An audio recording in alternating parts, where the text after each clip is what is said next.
Starting சீன்ல என்ன நடக்குது அப்படின்னு பார்த்தா நம்ம ஹீரோவையும் ஹீரோயினையும் தான் காட்டுறாங்க. இவங்க 2 பேரும் கிஸ் பண்ணிட்டு இருக்காங்க. அது மட்டும் இல்லாம அது ரிப்போர்ட்டர்ஸ் எல்லாம் போட்டோ வேற எடுக்கிறாங்க. ஆமாங்க, நம்ம ஹீரோ வந்து பெரிய பிசினஸ் மேன், அதே நேரத்துக்கு நம்ம ஹீரோயின் வந்துட்டு ஒரு செலிபிரிட்டி. ஹீரோயினுக்கு செமையா கோவம் வருதா, அந்த டைமுக்கு ஹீரோவை அடிக்கிறதுக்கு ட்ரை பண்றா. ஆனா ஹீரோ அதுக்கு விடுற மாதிரி இல்ல. நீ என்ன சொன்ன, நாய் கிட்ட விளையாடுற மாதிரி தான் உன்கிட்ட விளையாடிக்கிட்டு இருக்கேன்னு தானே சொன்னேன், அப்ப நான் என்ன பண்ணணும்னு காட்ட வேண்டாமா அப்படின்னு சொல்றான்.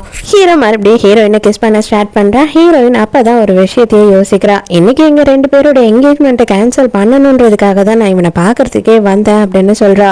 அப்பதான் இதுக்கு முன்னாடி என்ன நடந்ததுன்ற விஷயத்தையே காட்டுறாங்க. ஹீரோயினை தான் காட்டுறாங்க. ஹீரோயின் வந்துட்டு ஒரு கிளப்புக்குள்ள வந்துகிட்டு இருக்கா. இங்கதான் அவன் இருக்கான் அப்படின்னு சொல்லி அவங்க அண்ணா சொன்னாரு. கண்டிப்பா இன்னைக்கு நான் அவன் கிட்ட பேசிட்டு தான் வருவேன். என்னால வந்து ஜஸ்ட் ஒரு பிசினஸ்க்காக இவனை கல்யாணம் பண்ணிக்கலாம் முடியவே முடியாது. அவன் என்கிட்ட முட்டி போட்டு கெஞ்சினாலும் சரி, கண்டிப்பா இன்னைக்கு என்கேஜ்மெண்ட்டை நான் கேன்சல் பண்ணிடுவேன் அப்படின்னு சொல்றா. அதே நேரத்துக்கு அங்க இருக்க ஹீரோவை காட்டுறாங்க. கென்னு ஒரு பொண்ணை நமக்கு இன்ட்ரடியூஸ் பண்றாங்க. இவ வந்துட்டு ரொம்ப நாளா ஒன் சைடா நம்ம ஹீரோவை லவ் பண்ணிட்டு இருக்கா. ஆனா ஹீரோக்கு கொஞ்சமும் இவன் மேல இன்ட்ரெஸ்ட் இல்ல. அவன் ஜஸ்ட் டைம் பாஸுக்கு தான் இவ கூட சுத்திக்கிட்டு இருக்கான். நீ எப்படி ஹீரோயினை கல்யாணம் பண்ணலாம், நீ எப்படியாவது அந்த என்கேஜ்மெண்ட்டை கேன்சல் பண்ண, அவளுக்கும் உனக்கும் கொஞ்சமும் ஒத்தி போகாது. நீங்க 2 பேரும் எந்த நேரமும் நாயும் பூனையுமா தானே அடிச்சுப்பீங்க. அதுக்கப்புறம் உங்களுக்குள்ள கல்யாணம் எல்லாம் நடந்ததுன்னா எப்படி நீ நிம்மதியான ஒரு லைஃபை வாழ்வ. அதனால தயவு செஞ்சு என்கேஜ்மெண்ட்டையே இப்போ கேன்சல் பண்ணு அப்படின்னு சொல்லி இவ சொல்லிக்கிட்டு இருக்கா. அந்த நேரத்துக்கு அதை நீ சொல்லக்கூடாது, நாங்க 2 பேர் தான் முடிவு எடுக்கணும் அப்படின்னு சொல்லி ஹீரோயின் அங்க வரா. நான் ஏன் சொல்லக்கூடாது, என்னை பொறுத்த வரைக்கும் இல்ல, ஹீரோவை பொறுத்த வரைக்கும் நீ ஒரு காக்ரோச் தான் எங்களுக்கு அப்படின்னு சொல்லும் போது ஹீரோயினுக்கு செம்ம கடுப்பாகுது.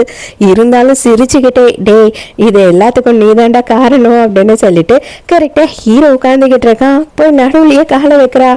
எவ்வளவு நாள் ஆனாலும் இவளோட திமிரு மட்டும் கொஞ்சம் கூட குறையவே இல்லை அப்படின்னு சொல்லி ஹீரோ இப்பதான் யோசிக்கிறான்.